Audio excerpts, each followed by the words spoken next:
The arrival, they stood behind the glass, watching the humans train on the planet Rag 7. Where species from across the galaxy came to prepare for war, the humans looked out of place.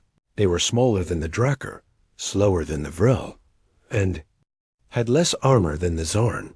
Their muscles were normal, their skin soft, their bodies unarmored, and yet they laughed while running drills. They made jokes while crawling through mud. They even sang songs while practicing combat in the freezing. Rain, Lieutenant Sarek of the Kuroth Empire, didn't understand. To him, war was silent, cold, calculated. There was no room for emotions, and yet here were the humans emotional.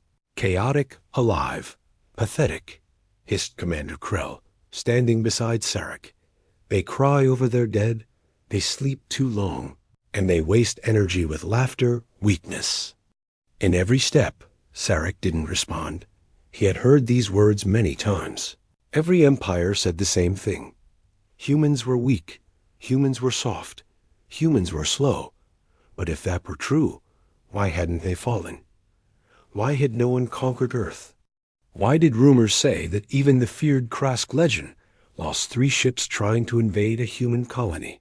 Sarek was sent here to observe the humans, not to fight with them. It was supposed to be simple. Watch, record, report, but nothing felt simple. Now, his orders were clear. Spend 2 weeks embedded with Unit 12 of the Earth Coalition forces. Do not interfere, do not get involved, and absolutely do not trust them. So far, he was failing on all 3. The transport shuttle dropped him off at their forward base, a muddy outpost surrounded by forests and watchtowers.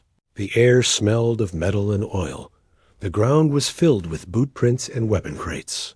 A human soldier met him at the gate, tall, scarred, and smiling. "Lieutenant Sarek?" The man asked, holding out a hand.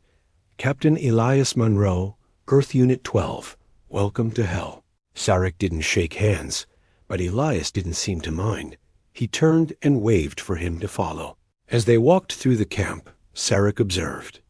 Everything. Humans were eating together, playing cards, fixing equipment, even dancing to strange music. This didn't look like a war camp. It looked like a village, a tribe, maybe. "You don't fight like us." Sarek said finally, "Elias." Laughed. "That's the point," Sarek frowned. "How do you survive like this?"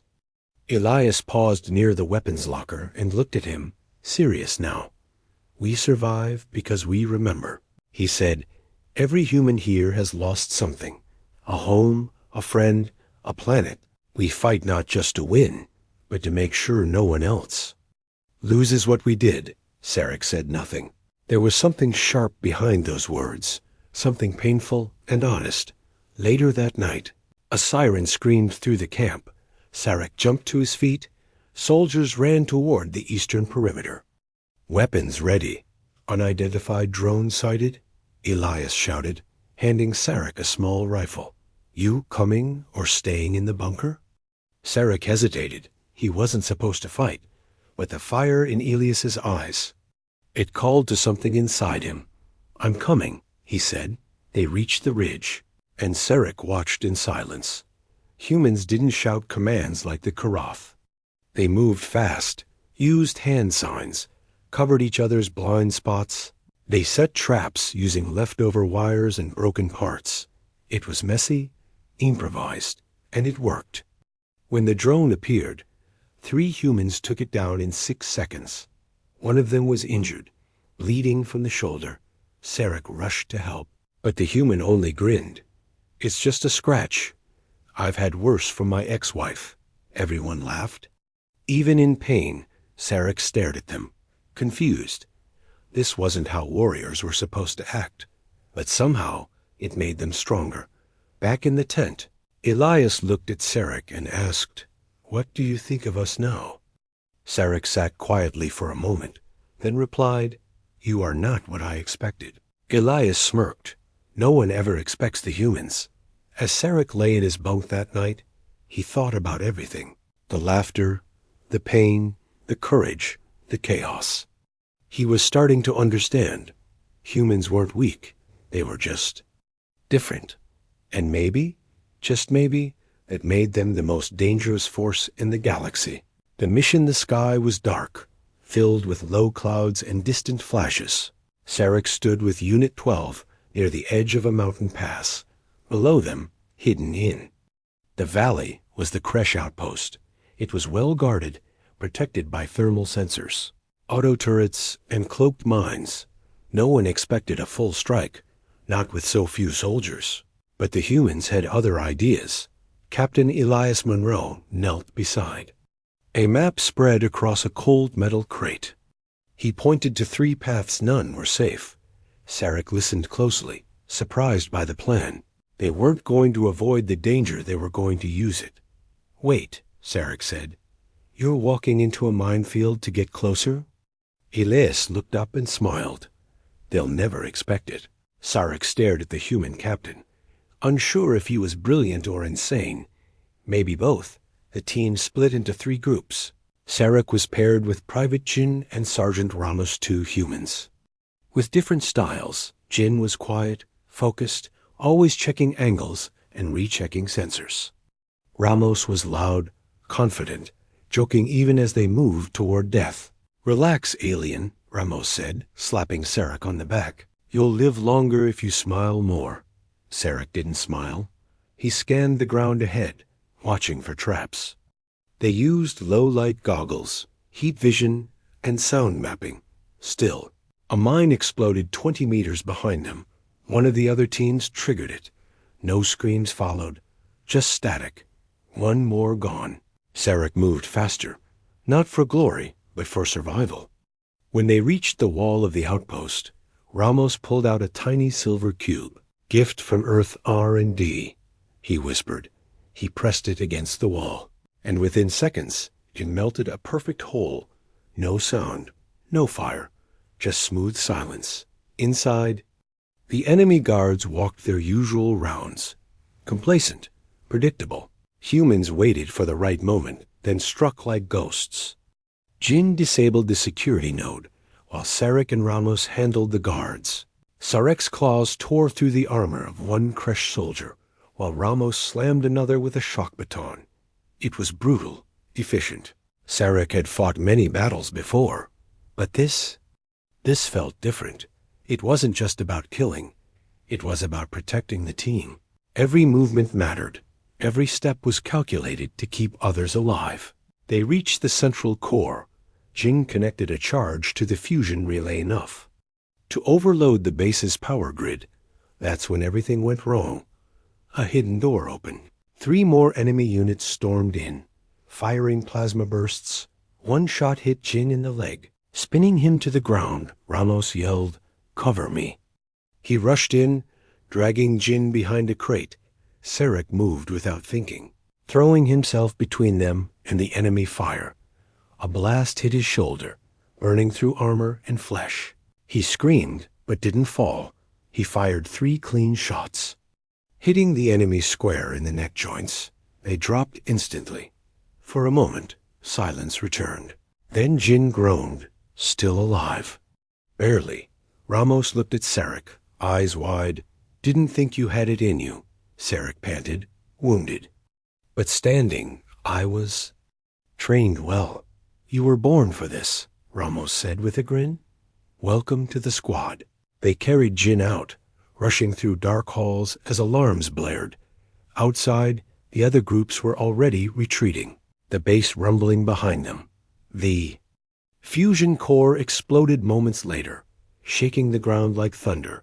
Flames shot into the sky, turning night into day. Unit 12 had done the impossible again. Back at camp, medics treated Sarek's burns. Elias walked in, clapping his hands. Slowly. "Nice work," he said. "That base won't bother anyone again." Sarek didn't respond. He was staring at his hands, still trembling from adrenaline and pain. He remembered the moment he jumped in front of the plasma shot. It wasn't a tactic. It wasn't duty. It was instinct. He had chosen to protect Jin and Ramos. He had chosen his squad. Later that night, Elias sat beside him, holding 2 metal cups of hot liquid. He offered one to Sarek, Who took it without a word? You're starting to get it, Elias said, sipping his drink. Get what? Sarek asked. What it means to be human, Elias replied.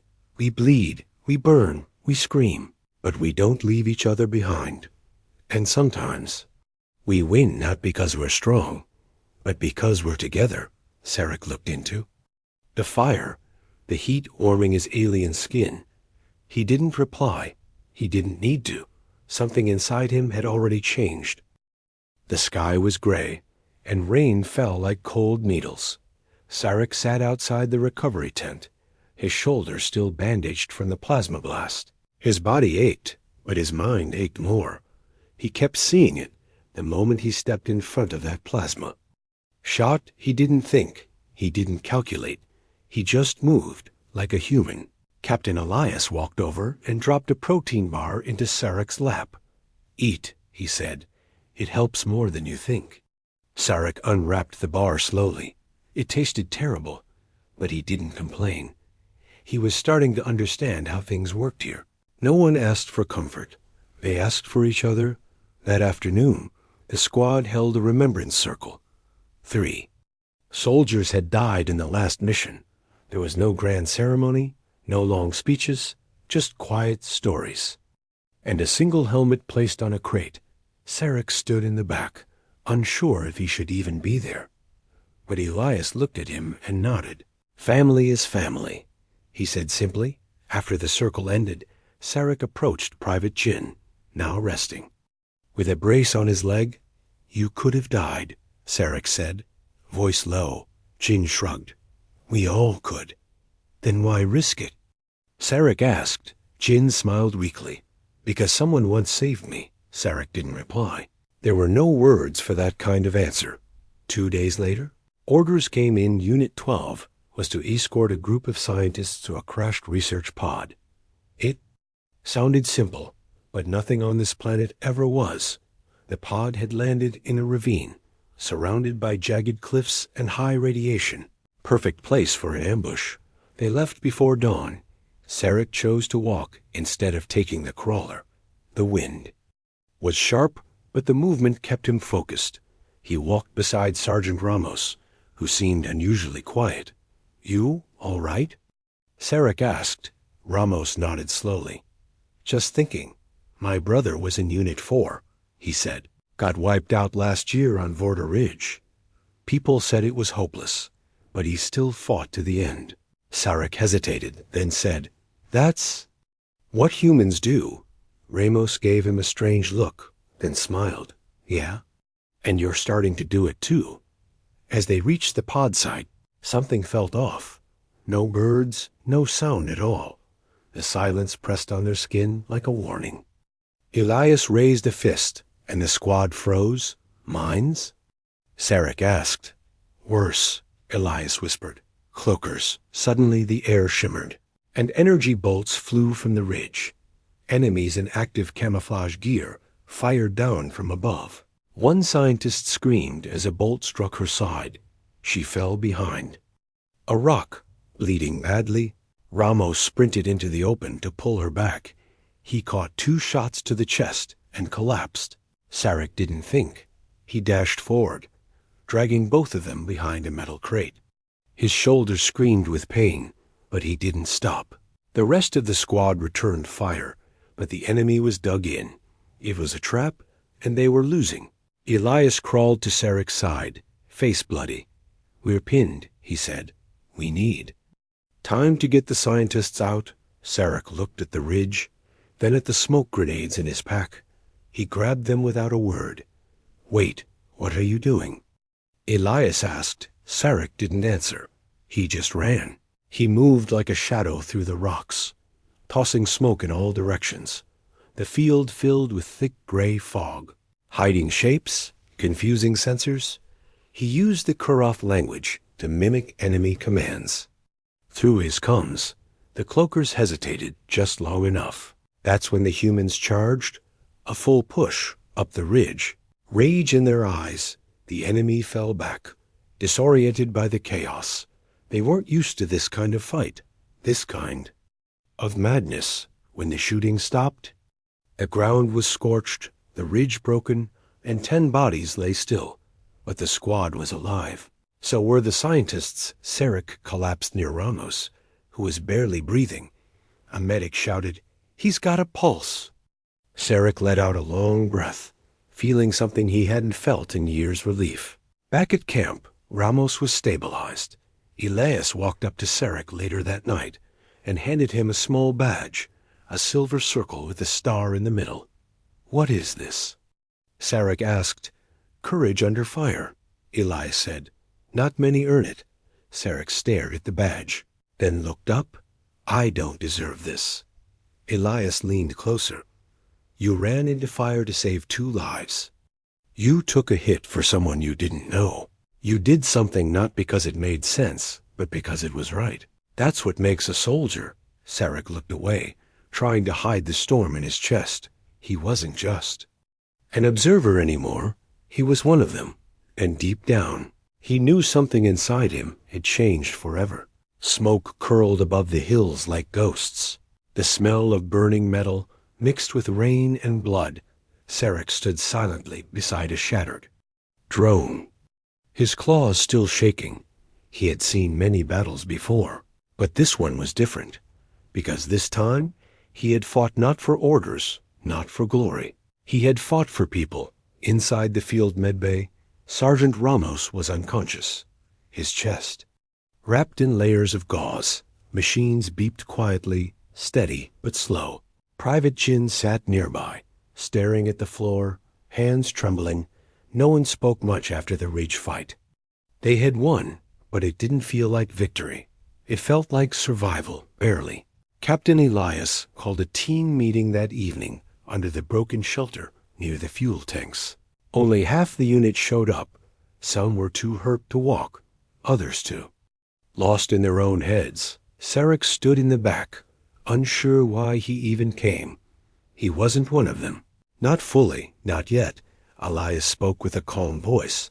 "This isn't about orders anymore," he said.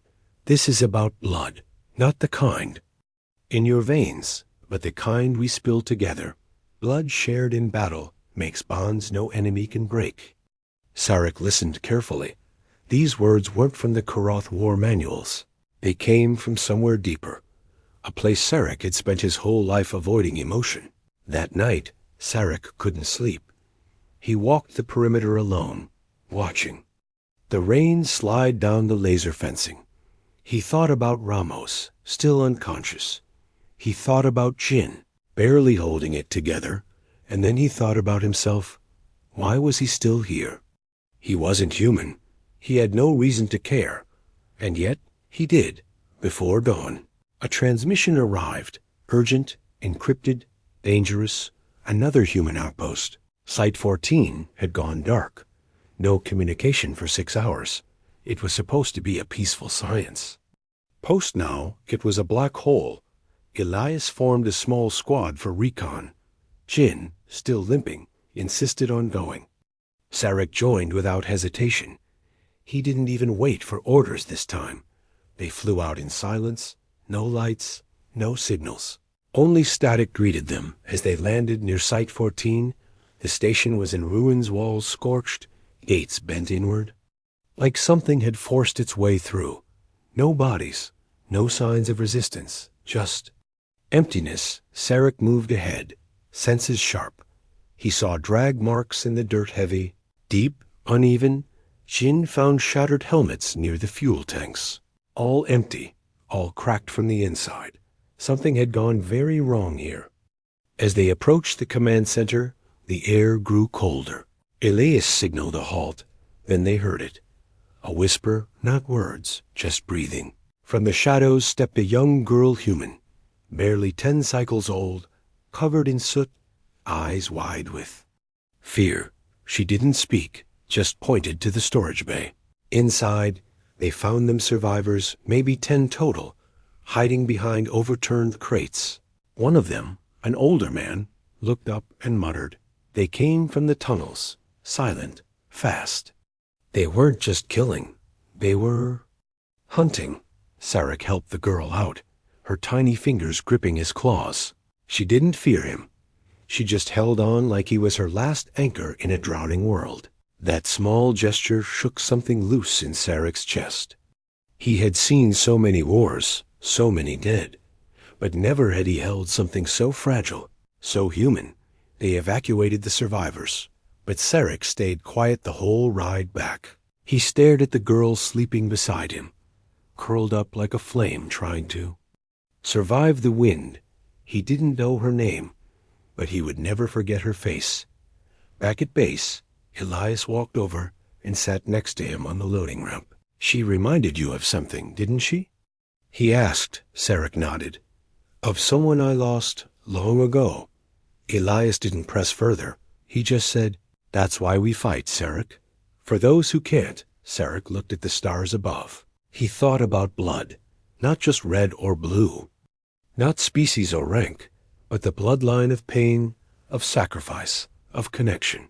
And in that moment, he knew he wasn't fighting beside humans anymore. He was fighting with them, for them as one of them. The betrayal, the message came during the night, cold, clinical, and clear. It played once through Sarek's communit, then auto-erased, a single line, spoken in the language of the Kuroth Empire. End observation, withdraw immediately. Do not aid the humans further. Sarek stared at the blank screen. The silence afterward, louder than any explosion. He knew what it meant. The Empire had made its decision. Earth was no longer an interest. Its soldiers, its children, its stories, none of it mattered to them anymore. But to Sarek it did. The next morning, Unit 12 prepared for redeployment. Word came that the enemy was moving in force. A final push was expected within the next 40 hours. Elias called it the last storm. Some of us won't make it, he said to the team, standing under the half-broken radar dish. But we're going to hold the line, because no one else will. Sarek said nothing. Inside, his mind was burning. He paced alone near the supply crates, playing the message over and over in his head. Leave, let them fall, obey the chain. That was the Kuroth way, but he couldn't do it. Not after what he had seen, not after what he had felt. Private Jean walked over, carrying a roll of combat tape. You all right? He asked. No, Sarek said honestly, and for the first time, he didn't try to hide it. Jin didn't press him. He just nodded, tore off a strip of tape with his teeth, and started wrapping his gear. They all had their own ways of dealing with fear. Later that day, Sarek sent one final transmission to the Kuroth command ship. His voice calm but steady. I will not leave, he said. I stand with Unit 12. If that means exile, so be it. He didn't wait for a reply. He powered down the device and crushed it under his boot. He had made his choice. That evening, Unit 12 held a quiet dinner. Not much food, just protein packs and thermal soup. But there was laughter. There were stories. There was life. Sarek sat beside Elias, who handed him a small metal tag. What is this? Sarek asked. Dog tag, Elias said. Means you're one of us now. Sarek looked down at the tag. It had his name, Sarek, carved in rough human letters. Below it, one word. Brother. Something inside his chest tightened. No empire had ever called him that. No army, no command, no home. Just humans at 0300. The alarm blared. Sensors picked up movement from the south ridge. Over 24 enemy units, armored and fast. The final battle had begun. Elias gathered the team and looked at Sarek. We're going to need every trick you've got, he said. Sarek didn't blink. You'll have them, he replied. He helped rig sonic disruptors across the canyon pass.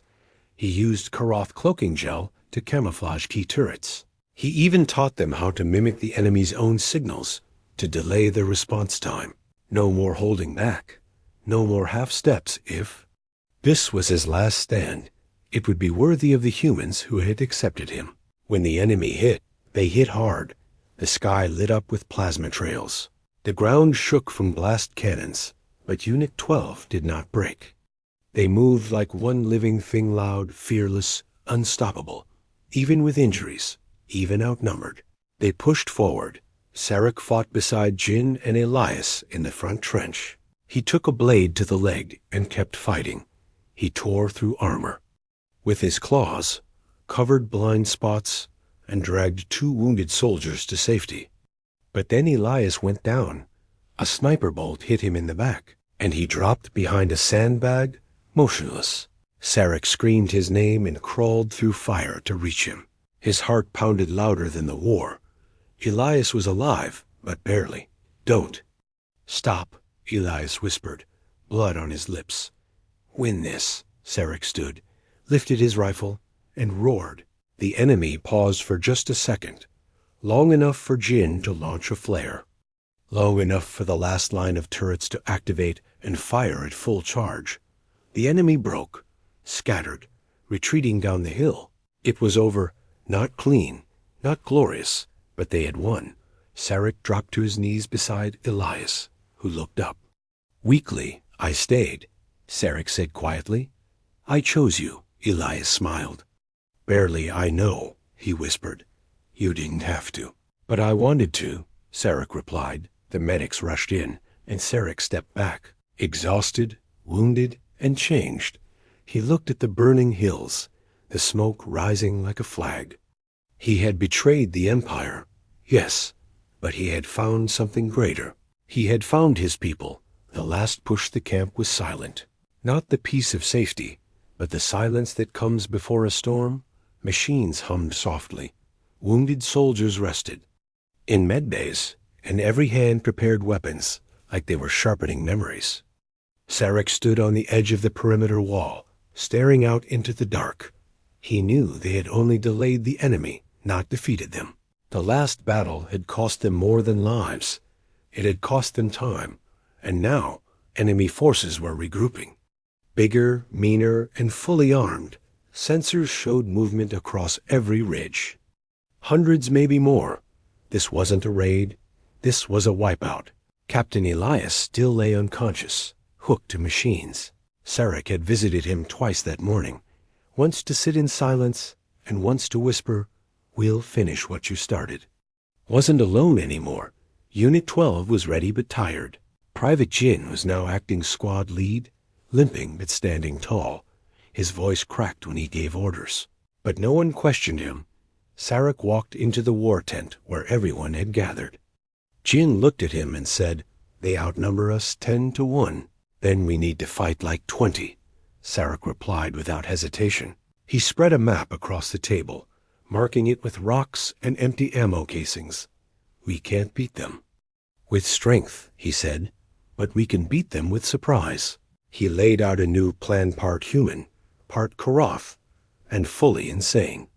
A triple-layer ambush, fake retreat routes, explosive choke points, and sonic traps using wrecked drones. And one final move, a direct charge into the heart of the enemy's forward command, using cloaking gel stolen from a downed scout ship. Jin looked at him, eyes wide. "That's suicide," Sarek nodded. "That's war." The team went quiet, then slowly nodded in agreement.